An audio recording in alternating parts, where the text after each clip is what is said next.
탐정의 눈으로 사건을 들여다봅니다. 탐정 손수호 변호사 나오셨어요. 어서 오십시오. 네, 안녕하세요. 근데 성탄절은 잘 보내셨어요? 저 감기 때문에 푹 쉬었습니다. 그러니까요. 지금 저한테도 들어오시면서 휴지 좀 옆에 놓을 수 없냐고 그러시는데. 비상용으로. 네. 근데 요즘 감기 걸린 분들 굉장히 많아요. 제 주변에도. 여러분 감기 조심하셔야 됩니다. 하여튼 오늘 탐정에서 가지고 온 내용만이라도 좀 감기를 떨쳐버릴 수 있는 가벼운 내용이면 좋을 텐데 전혀 그렇지가 않네요. 어느 때보다 무거운 것 같습니다. 가막산 사건. 네. 저희가 한 달 전쯤에 그 피해자 뭐라고 해야 되나요? 유가족들, 그렇죠? 유가족들하고 인터뷰를 했고 상당히 큰 반향을 일으켰었습니다. 굉장히 많은 미스터리도 남겼고요. 그런데 한 달 만에 그 사망 여성에 대한 부검 결과가 나와서 오늘 가지고 오셨다고요. 네, 그렇습니다. 이 사건은 가막산 사건이라고 부르기도 하고요. 예. 또 머리 없는 시신 사건이라고도 하죠. 그렇죠. 우리 김현정의 뉴스쇼가 처음 알린 사건입니다. 그동안 수사 계속 진행됐어요. 예. 드디어 며칠 전에 부검 결과가 나왔습니다. 굉장히 큰 파장이었는데 그 당시 저희가 이제 인터뷰 보내고 나서 유족들한테 엄청나게 많은 언론의 접촉이 왔답니다. 근데 유족들이 너무 마음 아픈 이야기이고 더는 좀 얘기하고 싶지 않다 해가지고 언론 접촉을 거의 안 하셨어요. 그래서 여러분들 궁금한 게 많으셨을 텐데 후속 보도를 못 보셨을 겁니다. 저희라도 좀 이걸 알려드려야 될 궁금증을 풀어드려야 될 의무가 있지 않은가 해서 계속 유족들과 접촉하면서 이야기를 들어왔습니다. 우선 손 탐정님. 네. 사건 개요 혹시 좀 잊으신 분들을 위해서 짧게 정리해 주실까요? 네, 올해 9월이었는데요. 30대 여성이 실종됐습니다. 그런데 집에는 잡힐 유서가 있었어요. 유서는 나왔어요. 네네. 경찰이 곧바로 수색에 나섰는데 찾지는 못했습니다. 결국 실종된 지 50일 만에 경기도 파주에 있는 가막산 중턱 산책로에서 60m 정도 들어간 숲속에서 안타깝게 사체로 발견됐는데요. 아니 잡힐 유서가 있었으니까 스스로 목숨을 끊은 거다, 자살이다라고 하면은 간단하게 사건은 정리가 되는 것처럼 보였습니다만 네. 좀 이상한 점들이 있었죠. 일반적인 자살과 다른 점이 상당히 많았어요. 그래서 혹시 이게 자살을 위장한 타살 아니냐, 만약 그렇다면 도대체 누가 어떤 동기로 살해했을 것인가 등등 여러 가지 의혹이 생길 수밖에 없었는데요. 그렇죠. 이게 유서가 있었기 때문에 자살로 보는 것이 맞을지, 단순하게 아니면 그럼에도 타살로 계속 의심을 해야 할지, 오늘 의문점을 함께 짚어보면서 함께 판단해 보면 좋겠습니다. 자살이냐 아니면 자살을 위장한 타살이냐, 이게 이제 핵심 포인트였습니다. 자, 하나하나 좀 한 달 동안의 변화된 상황들 짚어보죠. 첫 번째 의문점은 이거였어요. 네. 방금 전에 말씀하신 그 머리 얘기. 아니 시신이 발견이 됐는데 머리가 없었다. 네. 이거잖아요. 굉장히 이상한 일이죠. 만약 스스로 목숨을 끊었다면 사체의 머리가 사라지는 게 과연 가능한 일인가? 아니 뭐 어떤 분들은 그러세요. 아침부터 이런 얘기 하긴 좀 그렇습니다만 사건을 소개하기 위해서 어쩔 수 없이 제가 표현을 해야겠네요. 목을 매서 목숨을 끊었다면 네. 시신이 부패하면서 분리될 수도 있는 거 아니냐? 네. 그렇죠. 가능성이 없지는 않습니다. 다만 이 분야 전문가들이 이런 말을 해요. 만약 그런 일이 생기려면 대단히 아주 가는 끈을 사용해야 한다는 점. 그런데 스스로 목숨 끊을 때 과연 그 정도로, 즉 몸통과 머리 부분이 분리될 정도의 가는 끈을 준비했을까라는 의문이 들어요. 또 그 정도는 아니더라도 상당히 가는 끈이 사용되어서 목 부분에 출혈이 생겼고 그 후에 그 부분을 여러 짐승이나 벌레 등이 집중적으로 훼손해서 분리됐을 가능성도 없지는 않다. 그런 얘기도 나왔죠. 네네. 그런데 결정적인 문제가 있습니다. 이 현장에서요, 그런 끈이나 그런 끈이 아니더라도 도구 자체가 아예 발견되지 않았어요. 그렇죠. 목을 맨 어떤 도구가 전혀 발견되지 않았다는 게 한 달 전까지 상황이었는데 그 후로도 안 나왔습니까? 네, 그렇습니다. 결국 안 나왔어요. 그렇죠. 현재는 이제 스스로 목을 맸다고 볼 물리적인 근거는 없는 상황이에요. 그 후로도 못 찾았군요. 그러면 이제 하나 생각할 수 있는 게 거기가 가파른 곳이었기 때문에 네. 혹시 실족사라든지 아니면 스스로 몸을 던졌을 가능성, 굴러서 사망했을 가능성도 있잖아요. 그럴 가능성이 있죠. 상당히 경사진 곳이었기 때문에 실족사 가능성 충분히 있습니다. 경찰도 당연히 그 가능성 염두에 두고 수사를 했죠. 예. 그런데 또 이상한 점이 있습니다. 시신에서 상처가 별다른 게 발견되지 않았어요. 그랬었어요. 네. 그것도 미스테리였어요. 만약에 이게 비탈해서 굴러서 사망할 정도였다면 예. 몸에 상처가 남는 게 일반적이 아닌가 싶은데 뭐 그런 게 없었거든요. 네. 그리고 또 현장을 보면은요, 나무가 굉장히 빽빽하게 들어서 있었습니다. 그래서 사람이 수십 미터를 성인이 그렇게 수십 미터를 그대로 굴러서 내려가는 것도 그렇게 쉬운 일은 아닌 것 같아요. 그리고 굴렀다면 나뭇가지가 휘어지거나 뭔가 이렇게 된 훼손된 흔적이 있어야 되는데 그런 게 하나도 없다. 그때 유족들이 그러시더라고요. 그렇습니다. 그리고 또 만약 실족사라면 네. 시신의 머리가 분리된 이유를 설명하는 건 더 어렵습니다. 더 어렵죠. 네. 네, 결국 왜 어떻게 사망한 건지, 또 도대체 어떻게 시신의 머리가 분리되고 사라진 건지 알 수 없는 상황인 거죠. 그랬었죠. 그리고 한 달이 지났는데도 그 부분에 대해서는 지금 더 추가로 발견된 건 없다.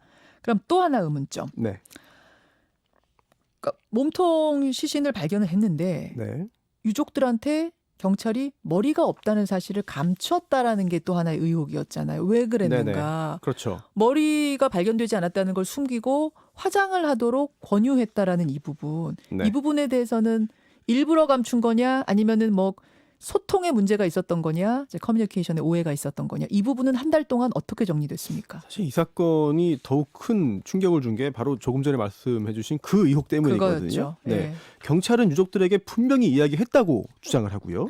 또 반면 유족들은 나 그런 얘기 들은 적 없다는 입장이에요. 양측 주장이 정면으로 충돌하기 때문에 누가 거짓말을 한 것인지 또는 하고 있는 것인지 지금으로서는 단정하기 어렵거든요. 지금도 그래요? 네네. 그런데 그 후로도 뭐 어떤 증거라든지 뭐 나온 게 없어요. 그런데 이게, 어느 쪽 주장을 뒷받침하는? 그런데 경찰이 예. 딱히 그 시신의 상태를 일부러 정확히 알리지 않을 이유나 동기를 찾기는 또 어려워 보입니다. 아니 경찰이 괜히 수사 꼬이고 복잡해질까 봐 숨길 수도 있는 거 아닙니까? 시신을 발견한 건 이제 그 형사계소속의 경찰인데요. 예, 예. 만약에 타살 가능성이 의심돼서 수사가 확대되면 이 사건이 이제 강력계로 넘어갈 겁니다. 예, 예.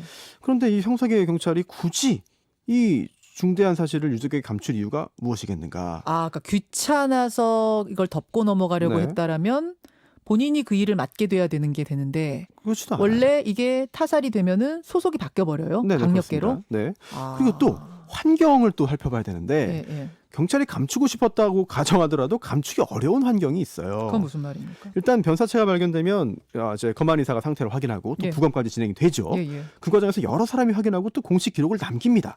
또 변사 사건을 지휘하는 건 검사인데 네. 이 검사에게 보내는 수사 자료에도 시신 상태에 관한 내용이 당연히 포함되죠. 또 장례를 치르려면 병원 관계자 비롯해서 여러 사람이 직접 시신을 볼 수밖에 없습니다. 이 경찰이 어떻게 이거를 다 관리하고 감독하고 입맞춤을 하면서 이렇게 감출 수 있겠는가? 또 하나 실제로 최초 검안 후에요. 예, 예. 머리 부분이 없다는 게 기록이 됐어요. 그래요. 네. 그러면 경찰이 그 사실을 감췄다라고 이렇게 의혹이 제기되고 네. 유족들이 믿게 된 이유는 있을 거 아닙니까? 경찰은요 사망 여성의 남편에게 이야기했다고 계속 주장합니다. 남편에게만 얘기했다. 네, 워낙 끔찍한 상태이다 보니까 또 직접적으로 말하는 대신에 좀 둘러서 표현했을 가능성도 있고 또 경험 없던 그런 유족 입장에서는 이런 경찰의 그런 그 간접적인 그런 표현을 정확히 이해하지 못했을 가능성도 있어요.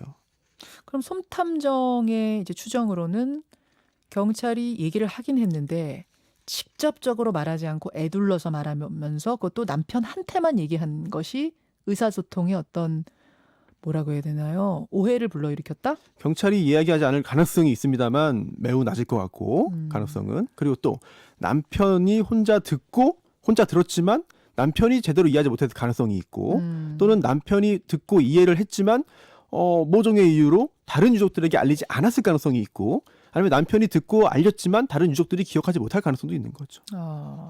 이 부분은 한 달이 지났지만 네. 어느 쪽도 누가 확실히 옳다라고 할 수 없는 상황이군요. 여전히 그렇습니다. 여전히 그런 상황. 자, 그럼 세 번째 의문점으로 넘어갑니다. 네. 경찰이 유족들한테 장례 치르라고 한 거. 네. 그럼 뭐 머리가 발견되지 않았는데도 왜 장례 치르라고 합니까? 일단 머리가 없다는 점부터 시작해서요. 스스로 목숨을 끊었다는 사실을 확신하기 어려운 정황들이 있죠. 네. 그렇기 때문에 시신 발견 후에 오히려 수사를 좀 적극적으로 확대했어야 하는 거 아닌가 이런 생각이 드는데 안타깝게도 경찰이 당시에 적극적으로 발빠르게 움직이진 않은 걸로 보여요. 그건 그래요. 네, 심지어 유족들이 수색을 해달라고 머리 찾아달라고 간청했는데도 경찰이 짜증스러운 반응을 보였다. 그런 이제 녹취도 뭐 지금 있고 네. 그렇잖아요. 이 부분은 경찰이 잘못 인정하고 유족들에게 사과했습니다. 네, 어쨌든 경찰은요 다시 수색 시작한 지 얼마 안 돼서 머리를 찾았어요. 찾았죠. 네, 찾았는데 여기서 네 번째 의문이 제기됩니다. 그렇죠. 머리가 발견된 지점. 이 머리가 발견된 곳이요. 이 몸통 발견 지점과 상당한 거리가 있었습니다. 즉 150m 떨어진 곳에서 발견됐어요. 네. 네, 몸에서 분리된 머리가 어떻게 그렇게 멀리까지 갈 수 있었는가?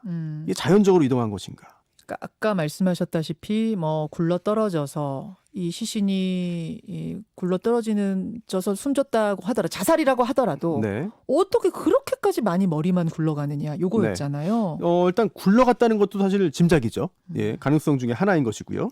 시신보다 한참 아래쪽이었던 건 사실이에요. 예, 예. L자 모양으로 위치하고 있었습니다. 시신 발견, 몸통 발견 지점부터 L자로 150m 떨어진 곳에서 머리가 발견됐어요. 그런데 이게 그대로 굴러갔다고 보기에는 이게 각도상 잘 맞지 않는 그런 부분도 있어요. 예, 예. 예. 물론 굴러가다 보면 그럴 수도 있다. 예. 그 말을 한다면 뭐 그거를 반박하기는 좀 쉽지 않죠. 그런데 또 중요한 게 있습니다. 이 머리가 발견된 후에 보니까 사실 백골에 가까운 상태였어요. 예. 그래서 피부 상태를 정확히 알 수는 없었습니다. 하지만 적어도 두개골에는 충격의 흔적이 없었습니다. 요거였어요. 요거에 또 의혹이었어요. 아니 그래 굴러 떨어져 가지고 숨졌다고 하면 네. 그것도 머리가 분리돼서 150m를 갈 정도라고 하면 상당히 뭔가 머리에 상처가 있어야 될 텐데 네. 그런 게 없었다고 유족이 말씀하시더라고요. 그렇습니다. 여기에 더해서 또 머리 부분과 관련된 또 하나의 의혹이 있죠. 바로 머리카락인데요. 머리카락이 하나도 없었다. 네, 그렇습니다. 이거 어떻게 한 달 동안 뭔가 좀 실마리 찾은 게 있습니까? 있습니다. 우선 유족들이 처음에 제기한 의문은 이런 거죠. 아무리 부패가 진행됐어도 어떻게 머리카락이 한 올도 남지 않느냐. 그렇죠. 이런 의문 제기했어요. 예, 예. 그런데 또 전문가들은요. 이미 백골에 가까운 상태로 발견됐다면 머리카락이 남아있지 않을 수도 있다. 이런 입장을 밝혔습니다. 그럴 수는 있다. 네네. 그런데 머리카락이 발견됐습니다. 네, 발견됐어요. 어디서 발견됐어요? 그리고 그게 더 이상해요. 왜요? 지금 어디냐고 지금 말씀하셨잖아요. 예. 그 부분이 의문을 더 주고 있습니다. 왜냐하면 이 시신 몸통이 발견된 곳에서 20m 정도 아래쪽에서 머리카락이 발견됐어요. 이게 참 머리카락 발견 부분은 굉장히 이상해요. 우선 머리카락 뭉치가 발견됐는데 예. 이게 나뭇잎에 덮이지 않은 상태로 발견됐습니다. 예. 그런데 사망 시점이 9월 말이었고요. 산속에서 계속 낙엽이 떨어지던 상황인데 네. 이 몸통이 발견되고 그 후에 추가 수색을 하다가 경찰과 함께 수색 작업을 하던 현장에 같이 있던 유족들이 먼저 발견한 거거든요. 머리카락을. 네. 그런데 낙엽에 전혀 덮이지 않고 예, 예. 위에 있었어요. 일단 이 부분 굉장히 이상하고. 그리고 네. 그냥 아까 전문가 말처럼 부패했기 때문에 머리카락이 이탈된 거라면 네. 떨어져 나온 거라면 예. 머리통 옆에 있어야 되잖아요. 그게 어떻게 150m 따로 있습니까? 아니 20m. 20m 따로 네. 있습니까? 그렇습니다. 20m 아래쪽에 있었고 그것도 이게 이상하잖아요. 몸통 따로 머리카락 따로 또 머리 부분 따로 그러니까 이렇게 있으니까 이 부분도 참 쉽게 이해하기 힘든 상황이 되는 거거든요. 네. 사실 이게 참 상식적으로 설명이 잘 안 되는 상황입니다. 대단히 이상한 거죠. 그 당시 이제 의문점들 6번째로 넘어가 보죠. 네. 소지품도 발견 안 됐다는 그 부분이었어요. 그렇습니다. 목을 매서 숨졌든 경사에서 떨어져 숨졌든 네. 갖고 있던 소지품은 나와야 돼요. 자살이면. 이제 고인의 핸드백을 들고 나갔거든요. 예. 만약 스스로 목숨을 끊었다면 그 근처에서 핸드백 등이 보여야 되는데 예. 처음에 안 보였습니다. 지금 한 달 지났는데 어떻게 수색해서 나오긴 나왔어요. 이것도 역시 추가 수색을 통해서 경찰이 찾았어요. 찾았어요? 네, 찾았습니다. 찾았군요. 근데 이건 또 몸통 발견 지점에서 30m 윗부분에서. 잠깐만요. 네. 복잡하네요. 30m 또 윗부분에서 그렇습니다. 나왔어요? 네. 그런데 이제 이 핸드백 역시요. 발견 당시에 낙엽에 덮여 있지 않았습니다. 또 가방이 열린 채로 있었는데 신용카드 비롯해서 몇 가지 내용물은 사라진 상태였습니다. 없어진 게 또 있어요? 네, 그렇습니다. 근데 열렸으니까 그게 이렇게 구르면서 떨어졌을 네. 가능성은 있겠는데 그건 발견이 그렇죠. 안 됐군요. 예, 그렇습니다. 사망 후에 사라진 것인지 그 전에 없어진 것인지 아니면 아예 빼놓고 가져간 것인지 여부도 좀 정확하지는 않죠. 그래요. 네. 의문점 또 있습니까? 이제 7번째인데요. 휴대전화 기록과 관련된 의문점들. 그러고 보니까 그때 그 유족이 그러셨어요. 네, 휴대전화가 행적을 밝히는데 굉장히 중요한 증거인데 그렇죠. 지금 그 핸드백 속에 휴대전화도 못 찾아서 참 답답한 노릇입니다. 그러셨는데 나왔어요? 추가 수색 작업을 통해서 머리카락 발견했고 핸드백 발견했잖아요. 예. 네, 이때 휴대전화 역시 발견했습니다. 나왔군요. 네, 시신 몸통 발견 지점에서 멀지 않은 곳이었어요. 그런데 문제가 있습니다. 뭡니까? 휴대전화가 마지막으로 꺼진 곳이 시신 발견 장소에서 직선 거리로 8km나 떨어진 곳이었습니다. 휴대전화는 이제 전파를 받으니까 끄게 되면은 꺼진 예. 곳이 정확히 나타나잖아요. 네. 그게 8km 떨어진 곳이었다. 그렇습니다. 예. 또 실종 당일에요. 이 사망 여성의 마지막 통화는 오후 1시 10분경 남편과의 통화였어요. 그 후에 가족들이 여러 차례 전화를 걸었습니다. 예, 예. 하지만 전화기가 꺼졌다 켜졌다 반복하면서 통화 연결이 안 됐어요. 그런데 또 이상한 점이 있습니다. 뭡니까? 이제 카카오톡 메시지. 예, 예. 이거는 또 저녁 8시 30분경까지 확인된 걸로 돼 있어요. 그러니까 전화는 안 받았지만 카카오톡 메시지는 확인한 건지, 아니면 사망자가 아닌 다른 누군가가 카카오톡 메시지만 확인한 건지, 이게 8km 떨어진 곳에서 전원이 꺼졌다는 점과 함께 생각하면 뭐 더더욱 이상하거든요. 이 부분 확인이 필요합니다. 그러네요. 이게 어떻게 된 거지? 그러면 정말 이거 한 달 동안 뭐 좀 더 드러난 정황들을 지금 정리를 해주셨어요. 이렇게 다 해놓고 나도 자살인 건지 아니면 자살로 위정한 타살인 건지 아직도 잘 모르겠는데, 네. 그래서 제일 중요한 게 부검 결과 아닙니까? 예, 결과 나왔습니다. 부검을 좀 하면은 그 결과로 이게 자살이냐 타살이냐가 우리가 가늠될 수 있을 거라고 그렇죠. 하는데 어떻게 나왔습니까? 저도 기대를 많이 했거든요. 예. 부검 결과 사인 미상, 알 수 없다. 아니 아무것도 안 나왔어요? 일단 체내에 약물 흔적이 없다는 건 확인됐거든요. 하지만 예. 정확한 사인이 무엇인지를 밝혀내지 못했습니다. 심지어 머리가 분리된 이유도 못 밝힌 거예요. 네. 알 수 없다는 결과가 나왔죠. 그리고 좀 또 허탈하네요. 추가 정밀 부검 또는 뭐 보충할 수 있는 방법도 없어 보여요. 왜냐하면 이미 장례를 치르고 시신을 화장했기 때문입니다. 그 화장했습니까 그냥? 네, 이거 사실 이 시신 냉동 보존에는 상당한 비용이 들어요. 그리고 또 유족들이요, 이미 부검했고 또 기록 남겼으니까 굳이 보존하지 않아도 된다고 판단했을 겁니다. 또 검사 역시 그렇기 때문에 시신을 유족에게 인도해서 장례 치를 수 있도록 그렇게 지휘를 한 거죠. 하지만 결과적으로 그 후에 부검 결과가 미상으로 나왔기 때문에 아쉽습니다. 뭐 물론 다시 검사해도 새로운 단서를 찾기는 어려웠을 수도 있고요. 아이고. 그럼 이제 이 사건은 어떻게 되는 건가요? 뭐 다른 단서가 더 있나 이것도 굉장히 좀 찾아봐야 되는데, 안타깝게도 실종 며칠 후에 남편이 네. 또 집을 깨끗하게 청소를 했어요.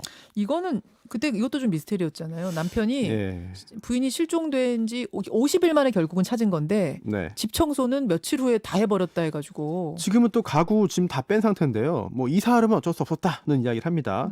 그런데 결국 그렇게 청소했기 때문에 이사 때문에 그런 것이었다고. 네. 뭐 메모를 비롯한 다른 단서를 찾기도 어려워진 상태였고요. 이제는 휴대전화 기록을 토대로 한 경찰의 수사에 기대를 걸 수밖에 없지 않나 그런 생각이 들고요. 경찰이 통화 내역 지금 자세히 지금 검토하면서 예. 주변 수사하고 있거든요. 수사는 계속되고 있습니까? 네네. 아직 별다른 진전은 없어서 안타까운 상황입니다. 이대로 미궁에 빠지는 건가요? 이미 미국에 빠진 게 아닌가 싶은데요. 유족들은 얼마나 아쉽겠습니까? 이게 부검에서 뭔가 나왔다면, 또 시신을 좀 더 빨리 발견했다면, 주변에 다른 어떤 자료가 있었다면 뭔가 나왔을 텐데 현재 그러지 못한다는 점 굉장히 아쉽습니다. 저희 계속 추적하겠습니다. 새로운 사건의 내용이 들어오는 대로 알려드릴 것을 약속드리면서 탐정선수 수고하셨습니다. 네. 김현정의 뉴스쇼는 청취자 여러분의 참여로 이루어집니다. 트위터, 페이스북, 레인보우 게시판, 그리고 단문 50원, 장문 100원의 유료 문자 샵 1212, 우물정 1212 통해 참여하실 수 있습니다. 김현정의 뉴스쇼, 여러분과 함께 만듭니다.